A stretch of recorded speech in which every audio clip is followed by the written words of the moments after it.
awareness and promote change. That includes right here in Colorado. Deborah Yim is the founder of Primera Law Group and a board member of the Asian Pacific American Bar Association of Colorado. Good morning, Deborah. Thanks for joining me. Good morning. My first question, why is it important to celebrate AAPI Heritage Month?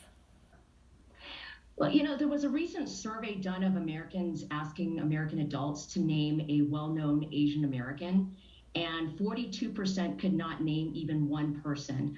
11% named Jackie Chan, a martial arts star who's not American, and 9% named Bruce Lee, who's been dead for 50 years.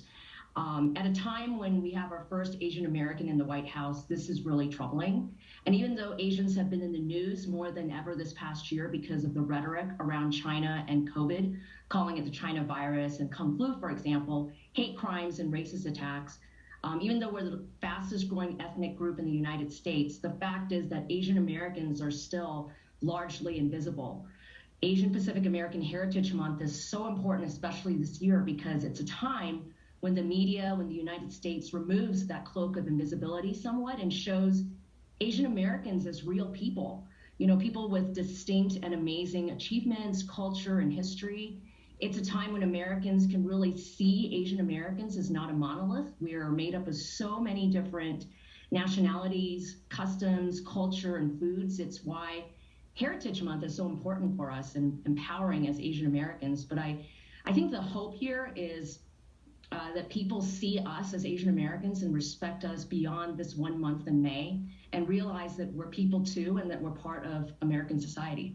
Exactly said. Very well said. Deborah, you talk about some of that violence and the attacks that happen. A lot of those attacks were against senior citizens, which has become a growing problem. So sad during the pandemic. There's an event put on actually that addresses their safety. Can you talk about that? Yes, I'm very proud to be part of the Asian Pacific American Bar Association of Colorado. We're an organization made up of Colorado attorneys, judges, and others in the legal world who represent the interests of the Asian community in our state. And we're so proud this month to start this program called Compassion in Colorado. It's part of helping give our seniors some peace of mind because of the recent hate crimes against them, the most vulnerable in our community. They've been scared to walk outside alone, to take the bus, to go to their doctors.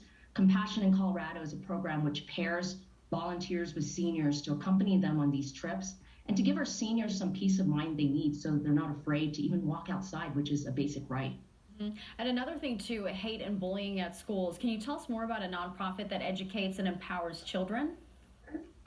Yes, I'm happy to do so. So during the pandemic, we've heard of so many kids who've been the subject of racist and truly hateful comments at school. They've been taunted and ridiculed and othered as having started the coronavirus, as having brought disease from China, and it goes on and on. My own daughter wasn't immune to these attacks, so I wanted to find a way to empower her and to give her practical tools to respond if and when she's targeted again or was a bystander to such harassment.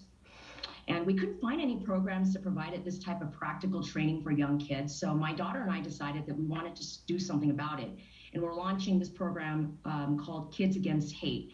It's going to be a nonprofit which will bring in community leaders to empower our kids with the tools they need to stand up against hate, racism, and bullying.